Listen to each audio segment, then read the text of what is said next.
Hello and welcome to the Sound Vision training facilities, empowering voices less heard. Now, Sound Vision, the charity, is developing programs and projects right across the country, but I'm going to show you today where it all begins. Our new training facilities are actually located between Somervale School and Somer Valley FM in Midsomer Norton. This is where it all started for me when we launched Somer Valley FM many years ago, and now we've got these incredible facilities.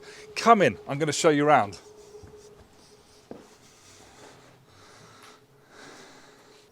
Right, going to take you on a little tour. This is a broadcast desk where many of our young people coming in on our Sound Academy strand of Sound Vision. That's where they're doing a lot of work. Now, for me, this is all about nurturing creativity, in the case of Sound Academy, with our young people coming in from local schools. Now, if you're nurturing creativity in audio and radio, and we've got projects elsewhere nurturing creativity in music, I like to set the scene here. So artwork, and the ex-Art College student speaking here, artwork is a really important thing. All the art in this room is by artists from Somerset.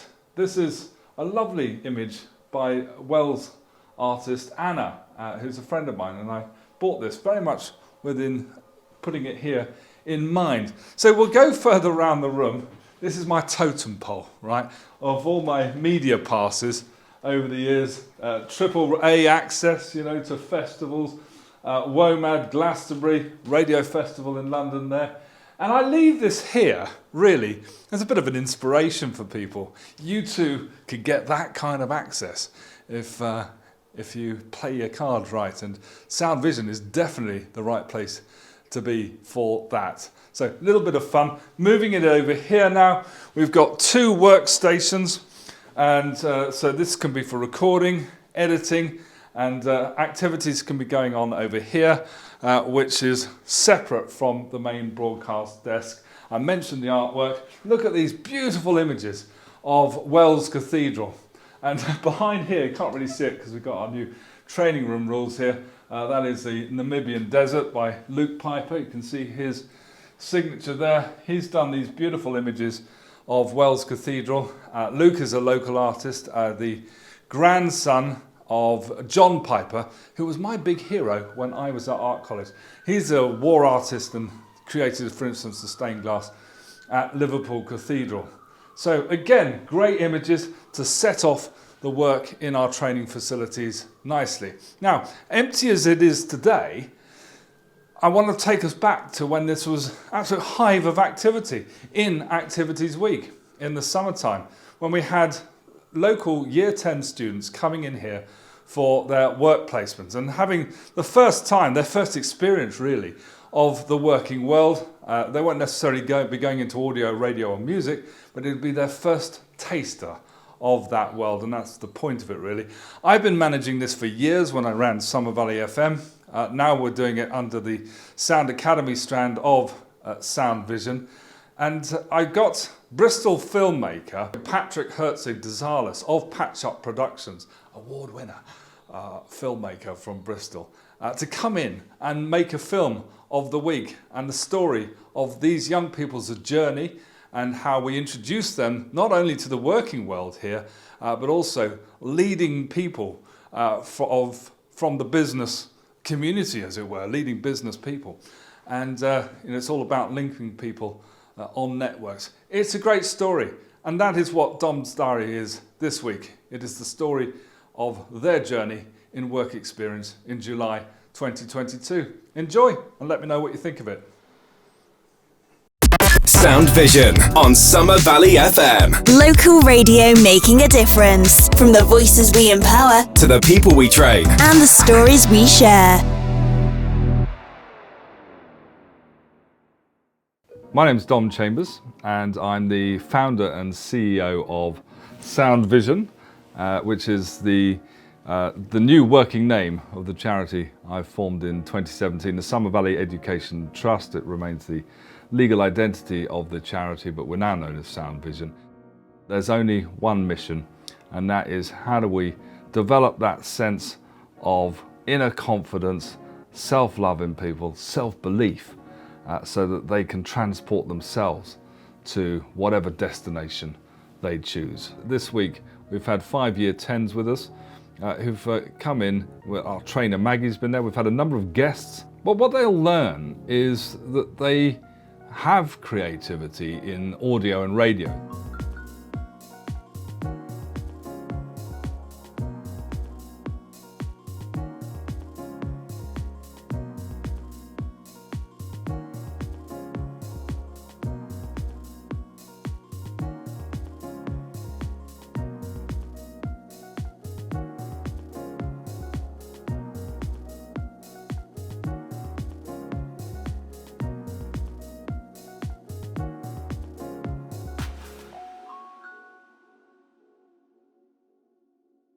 So I'm Maggie Harding, I'm the principal trainer here. We have students that come in on an alternative provision. So they're students in schools who are maybe low self-esteem or ADHD, other sorts of issues. And we offer them the chance to come out of the regular classroom and come to us to do some radio skills. So they produce maybe a radio show or a podcast. And then we just try and build their confidence up from there. Every training session has to start with some icebreakers.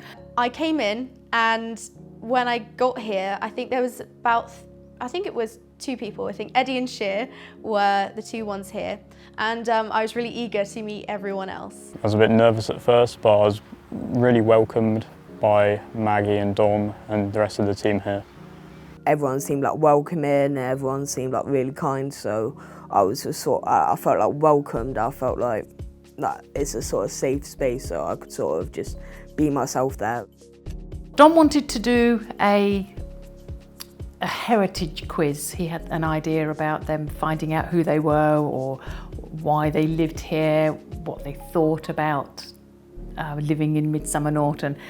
I love the idea that young people are fascinated, are interested in the past of their area, because I think that's going to, as they grow up into positions of decision-making circles, say in their local communities, that's going to inform how these communities and this environment is taken care of. So we were tasked with an icebreaker quiz, and on there were some questions which were about the heritage of Midsomer Norton. We had to answer questions based on a local area. One area was St. John's the Baptist Church, which had the bells gifted from King Charles II. Obviously, I never really looked into my heritage before. I never really looked into the past of this town, but being able to go around, see everything and finding out more about it, it really brought more than just this town is deep. Well, I didn't know about any of the places we went to be honest. I didn't know the history of this place because I've only lived here about a year now. So yeah, made me feel more aware of where I am and my surroundings. It's about the theme of heritage really sort of connected me with the local area, and it was fascinating to be able to discover the history of Midsomer Norton. They really devoured, I think is a good way of putting it, the history and heritage of the area, and I'm really looking forward to hearing what they've come up, which I haven't yet, so I'm going to be, like them and their families, I'll be tuning into Somer Valley 97.5 FM and listening to their work, and no doubt I'll be learning a few things.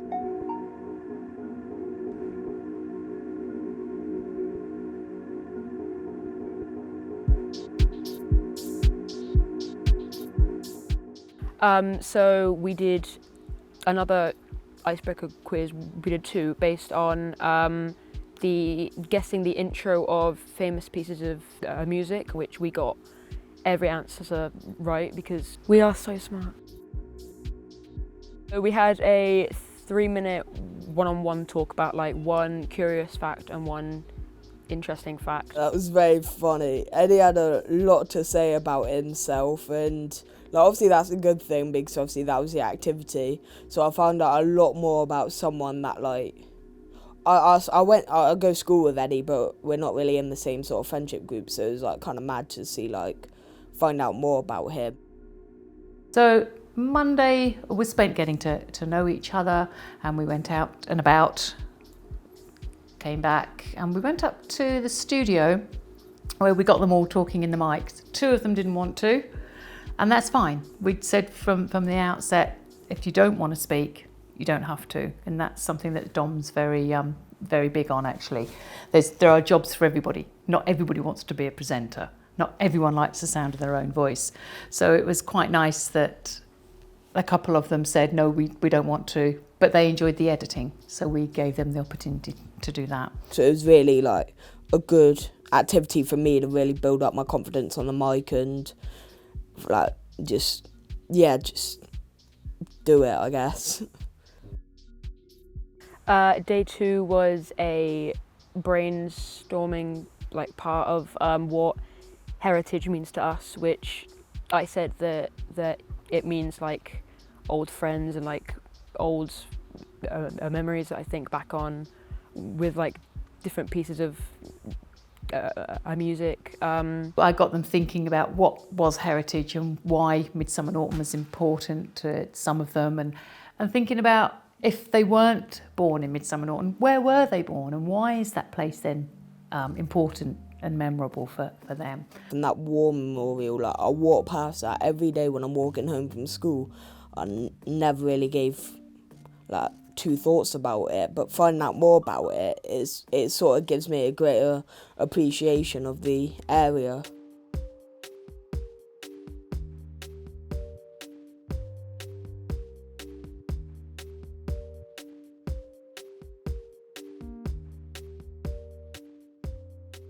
Dom appeared, told us that we'd got Philip coming, and so we down-tooled with that exercise for a while and thought, right, we need questions now for Mr. Radley Smith, who's coming in. So we did a bit of research, they used their phones and saw what he was doing, chatted about that. So we knew who was coming, and they had lots of lovely questions for him. Interviewing Mr. Radley Smith was very fun, really enjoyable listening to him answering the questions while we were there. During the interview process, he had some really valuable insights into the world of business. He was answering every question with confidence. He was telling us everything that he knew. It was just really professional and it felt great. Dom came into the radio station on the morning of day 3 and said that an elderly woman had passed him and said that there was a shopping trolley in the river by the radio station. So one of the things that I've been encouraging young people to do when they're with us is to find the story, to seek a story. There's a story potentially everywhere you look. And as these students were working on their kind of heritage feature for the area, I was walking back from my office, which is located very close by to the training facilities, and I was walking over a little bridge by the River Somer, which is a brook bubbling away from where we work, going down into the town of Midsomer Norton, and an elderly lady was crossing the bridge, and she looked into this river, and she made a derisory remark about young people when she saw a Sainsbury's shopping trolley put into the river. So I didn't dwell, I smiled politely, and she made her way, and I went in and I relayed what I'd heard to the young people on our course. And very quickly they'd come to the decision that they wanted to make a point that actually not all kids are like that, and in fact most kids aren't, and they were going to prove the point. It's not all of the kids, it's not a collective, it's just a few people who are letting our reputation down. We ended up walking down. I was wearing my Crocs, so I just took off my socks, got in the river, fished it out, pulled it up, and we had to wheel it back to Sainsbury's. We got the trolley out, we returned it, we took a picture and all, so that was all blessed. And they thought it was hilarious. They just all were saying, I can't believe we're suddenly doing this. It was great. And so they hoiked it out and then decided that they were going to take it back to Sainsbury's. And they were all proud that taking it back. But what was funny was everybody, all the older people in the community were coming towards them, and you could see on their faces they were thinking, oh, what are these children doing? What are they doing? Because it was like a gaggle of kids with a trolley laughing and being all sort of loud. But it was nice because they were actually taking the trolley back. They were doing something good for the community. And yeah, it was so bizarre. We were just walking up to Sainsbury's with this trolley with, you know, bits of pondweed on it, getting strange looks from the public. I mean, it's fair enough, but still. And yeah, that was such an odd morning, but it was actually really fun. Yeah, it was unexpected, but we took it in our stride. And it was an example to them that you can create a story, and a positive story, and one that's going to, you know, have a good and positive ripple out effect over the community, whilst actually doing something that directly helps the community by removing the shopping trolley from the river. We have these booklets that we've got like tick off things that we've got to do, and the first one was I make a cup of tea or coffee for another person working there, and I, a weird person, has never made a cup of tea or coffee.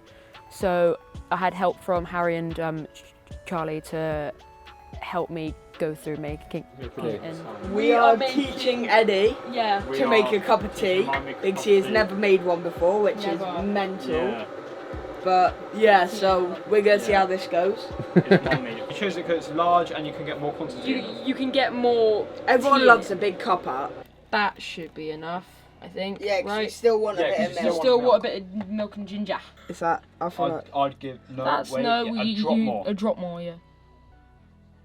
drag it up. You want to squeeze it to get as against much the side. out as possible. You want to get as much tea as physically possible out until it comes out fully. Bin, tea bag, done. Spoon there. No. Hey. Perfect cup of tea.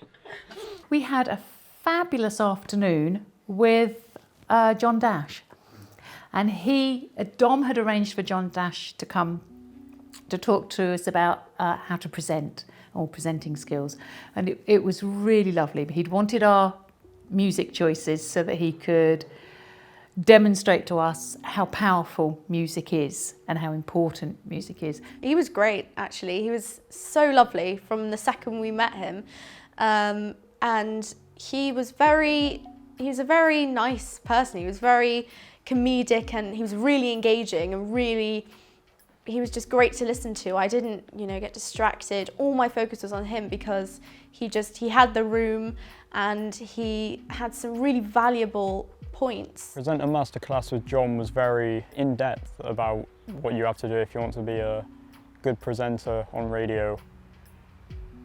He taught us a lot, from having to include the audience when listening to keep them listening, and to not talk over songs because it might annoy the audience and they may never listen to your show again. He was just normal and engaging, and he had a lot to say, and he made you... Yeah, he's this big guy in media, but he didn't act like it, do you get what I mean? He wasn't cocky or anything, he was just a person, which I really liked. He was down to earth.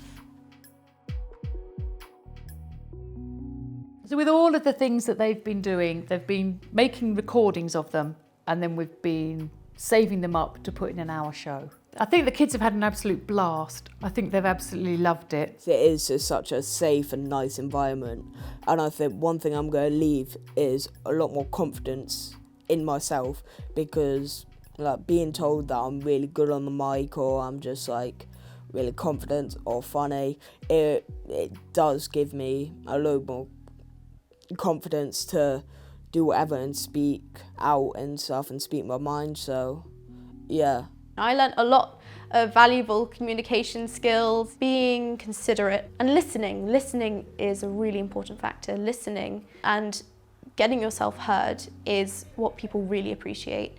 And if you give that to them, if you give them a platform to express themselves, then and wonderful things can happen. They let out their creative side. It's a wonderful outlet.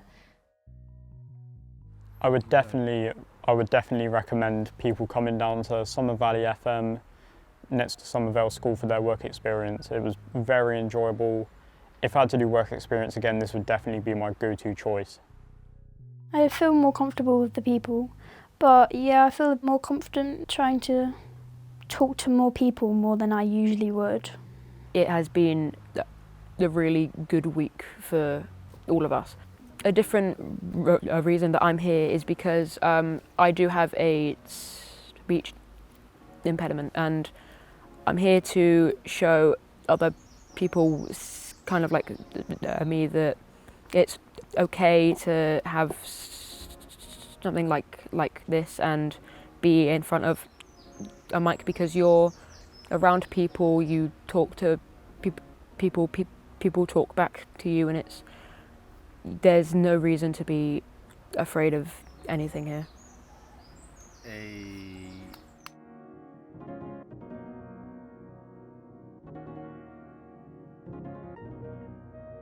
And we're very focused on young people, but we're certainly not exclusively about young people, and people of every generation will find a welcome with us and find projects that can help them get on. No shortage of beneficiaries. The only thing that restricts us is our resources to deliver this stuff. So if people are watching this who feel that they might be able to contribute, either through their expertise or because they are a trust fund who would like to make contributions, or philanthropic support, private donors, grant funders. As I said at the beginning, it's about installing that sense of self-belief and encouraging an environment where people can make that discovery for themselves. You can't lead people's lives for them. You can tell them some good stuff and they might take your advice, but it's really, a place where they can discover it for themselves. And there's nothing like that first nervous time you put up a microphone and you stammer out something, and that was me, that was me 32 years ago. So radio is only one of the ways we achieve this. It's about that ethos of getting people's inner belief about their potential, realizing the fullness of that potential, and developing self-love and confidence. As I say, no shortage of people who could do with that environment. We just need more resources to deliver it. So if you've got any ways of helping us, we'd really love to hear from you. You're listening to Somer Valley FM 97.5. This is Sound Vision, and today's show is presented by Year 10 Work Experience students.